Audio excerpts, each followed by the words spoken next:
man, there are elements of colorism, and that's a problem that's still with us today. And I'll go into that towards the end when I talk about how this is relevant to today. Now, unfortunately, Du Bois and some members of the NAACP allowed the government to use them as tools against Marcus Garvey. And I think that that was a low point in Black history. Here you had some prominent African Americans write a letter to the Justice Department encouraging them to prosecute Garvey. In this letter, they complained about Garvey's quote unquote intense hatred against white people. They called Garvey a demagogue. They complained about Garvey's meeting and alliance with the KKK. They complained about incidents of violence between Garvey's supporters and Garvey's detractors. And I just want to talk about this briefly. I think that that was a very low moment in Black history. But also, before I go into that, I'll say this. Du Bois also undermined Garvey's efforts in Liberia. Garvey was trying to build commercial ties with Liberia. He was also trying to send skilled African Americans to Liberia to help build the infrastructure in Liberia, to help build Liberian society. And also, he was talking about loaning money to Liberia. But according to articles that I read, Du Bois worked with the State Department to undermine that effort. And I think that that is a very low point in Black history. Both of these things, the letter and also this undermining of Garvey's efforts in Liberia. I mean, for all intents and purposes, the people that wrote that letter to the Justice Department, they were committing an act of treason against the Black community. Here they were running to the white man to complain about their brother, a brother who was trying to do something to unify Black people and to fight for Black people, to empower Black people, to give Black people self-determination. But these Negroes ran to their white daddy to report on their brother at a time when this brother, Marcus Garvey, was already being prosecuted for mail fraud. And, you know, I mentioned earlier how both of these men were being investigated by the FBI, and Garvey pointed out how he believed that the FBI deliberately sabotaged the Black Star Line, and they were doing everything that they could to undermine Garvey's movement. So I wouldn't put it past them that they had people in various organizations and various communities, and they used these people against this brother to undermine this brother. They were looking for a reason to indict this brother, to have him deported. And they came up with this trumped up mail fraud charge. And I think that part of the problem with this mail fraud issue is because, you know, it was possible for them to get him on this because of poor business practices.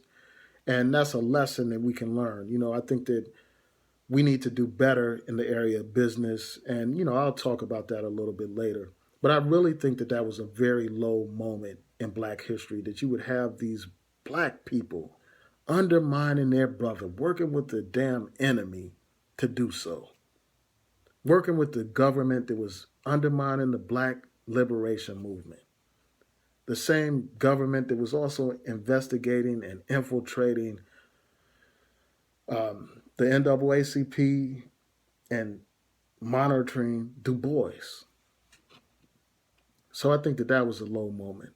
And I also think that Garvey meeting with the KKK was a very low moment in Black history. I mean, the KKK is a terrorist organization, an organization that killed many Black people, lynched many Black people, burned Black people, shot Black people. An organization that would later go on to bomb Black churches, killing Black babies. And, you know, the notion that he would meet with these people, I find that to be repugnant. I don't know why this brother would meet with these KKK people. I mean, I know that they both share the ideology of separatism, but I think that that was a treasonous act, you know, to actually meet with the KKK, you know, to meet with the people that terrorize your community. to meet with the people that lynched black people. I think that that was a low moment. And it reminds me of another low moment in the Nation of Islam, where they actually had Nazis attending their so-called Savior's Day celebration. I think that's repugnant. But now I want to close by talking about what we can learn from the conflict between these two great men, Du Bois and Garvey. Again, I think the main one lesson that people can learn deals with business practices. I think that we have to understand that we are under scrutiny. We need to be on our A game when dealing in this society. And I think that this was a missed opportunity. I think that Du Bois, with his connections to the elite in the black community, his connections could have been used to make Garvey's Black Star Line viable by developing sound business plans, by making sure that everything was in order. The books were in order, the business practices were in order. That's something that Du Bois could have done. He could have worked with Garvey on that issue. And I think that the problem was the egoism. I think that that prevented those two brothers from really building together. It prevented those two organizations from having an understanding with one another, a cooperation with one another. The ego got in the way, and the ego continues to get in the way today when we see what happens in the black community. Because of ego, groups and individuals don't want to work together. They don't realize that while they battle with each other, while they fight with each other over ego and jealousy, the person who is an enemy to both of them is plotting and planning the destruction of both of them. And so I think that that's problematic. I mean, it allows this situation of divide and conquer to continue to happen to our community. And what we need to do is realize that we have different roles in our community. There are different types of organizations and different type of ideologies. And I think that where we have agreement, we need to work together. Just like Garvey and Du Bois had agreement on the issue of Pan-Africanism. They could have collaborated in that area. They could have worked together in that area. They could have found common ground in that area. In the areas where they disagree, they could have went their separate ways and stayed in their own lanes instead of conflicting with each other, instead of battling against each other. And I think that that's a lesson that we can learn today. This issue of colorism has to be laid to rest. I mean, you had these great minds, Du Bois and Garvey, engaged in colorism.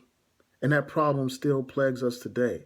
I mean, a problem between two YouTubers exemplifies this. I mean, the problem between the brother Sarah Sutton-Seti and Dr. Umar Johnson. That's a modern day example of the problem that Du Bois and Garvey confronted. And even if you look at people like, Tommy's he can't be compared to anybody positive, but you see conflict between people based on skin color, where a black man, a dark-skinned black man, is referred to as crispy and all that kind of stuff. We have to lay that to rest, because colorism is a continuation of this legacy of white supremacy, and we have to end that. And lastly, under no circumstances at all, should we ever work with our enemy against our brother. So those are my thoughts about this issue. Tell me what you think. Please rate, comment, and subscribe. Peace.